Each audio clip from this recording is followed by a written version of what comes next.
بسم اللہ الرحمن الرحیم۔ السلام علیکم ورحمۃ اللہ وبرکاتہ۔ تلاوت قرآن کے آداب۔ قرآن مجید کی تلاوت ذوق و شوق کے ساتھ دل لگا کر کیجیے۔ اکثر و بیشتر وقت تلاوت میں مشغول رہیے اور کبھی تلاوت سے نہ اکتائیے۔ تلاوت قرآن ہی کے ذریعے خدا کا سب سے زیادہ قرب حاصل ہوتا ہے۔ قرآن پاک کی تلاوت محض طلب ہدایت کے لیے کیجیے۔ لوگوں کو اپنا گرویدہ بنانے، اپنی خوش الحانی کا سکہ جمانے اور اپنی دینداری کی دھاگ بٹھانے سے سختی کے ساتھ پرہیز کیجیے۔ یہ انتہائی برے مقاصد ہیں اور ان اغراض سے قرآن کی تلاوت کرنے والا قرآن کی ہدایت سے محروم رہتا ہے۔ تلاوت سے پہلے طہارت اور نظافت کا پورا اہتمام کیجیے۔ بغیر وضو قرآن مجید چھونے سے پرہیز کیجیے اور پاک صاف جگہ پر بیٹھ کر تلاوت کیجیے۔ تلاوت کے وقت قبلہ رخ دوزانو ہو کر بیٹھیے اور گردن جھکا کر انتہائی توجہ، یکسوئی، دل کی آمادگی اور سلیقے سے تلاوت کیجیے۔ تجوید اور ترتیل کا بھی جہاں تک ہو سکے لحاظ رکھیے۔ حروف ٹھیک ٹھیک ادا کیجیے اور ٹھہر ٹھہر کر پڑھیے۔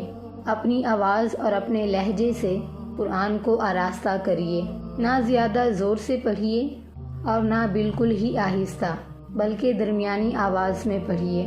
یوں تو جب بھی موقع ملے تلاوت کیجیے، لیکن سحر کے وقت تہجد کی نماز میں بھی قرآن پڑھنے کی کوشش کیجیے۔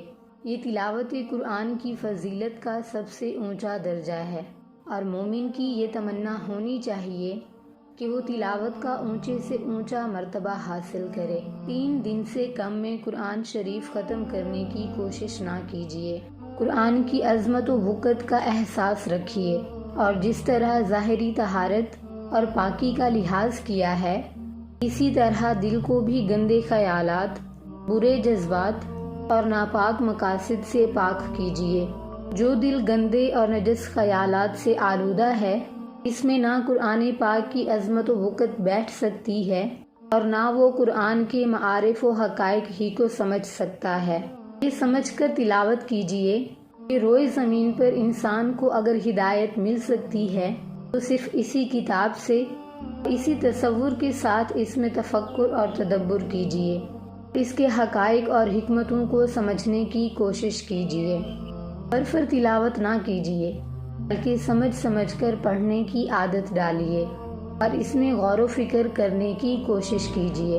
اس عزم کے ساتھ تلاوت کیجیے کہ مجھے اس کے احکام کے مطابق اپنی زندگی بدلنا ہے اور اس کی ہدایت کی روشنی میں اپنی زندگی بنانا ہے، اور پھر جو ہدایات ملیں اس کے مطابق اپنی زندگی کو ڈھالنے اور کوتاہیوں سے زندگی کو پاک کرنے کی مسلسل کوشش کیجیے۔ قرآن آئینے کی طرح آپ کا ہر داغ اور ہر دھبا آپ کے سامنے نمایاں کر کے پیش کر دے گا۔ یہ آپ کا کام ہے، آپ ان داغ دھبوں سے اپنی زندگی کو پاک کریں۔ تلاوت کے دوران میں قرآن کی آیات سے اثر لینے کی بھی کوشش کیجیے۔ جب رحمت، مغفرت اور جنت کی لازوال نعمتوں کے تذکرے پڑھیں تو خوشی اور مسرت سے جھوم اٹھیے، اور جب خدا کے غیظ و غضب اور عذاب جہنم کی ہولناکی کا تذکرہ پڑھیں تو بدن کانپنے لگے، آنکھیں بے اختیار بہہ پڑیں اور دل توبہ اور ندامت کی کیفیت سے رونے لگے۔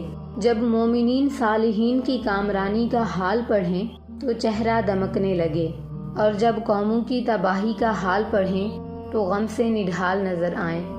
وعید اور ڈراوے کی آیات پڑھ کر کانپ اٹھیں اور بشارت کی آیات پڑھ کر روح شکر کے جذبات سے سرشار ہو جائے۔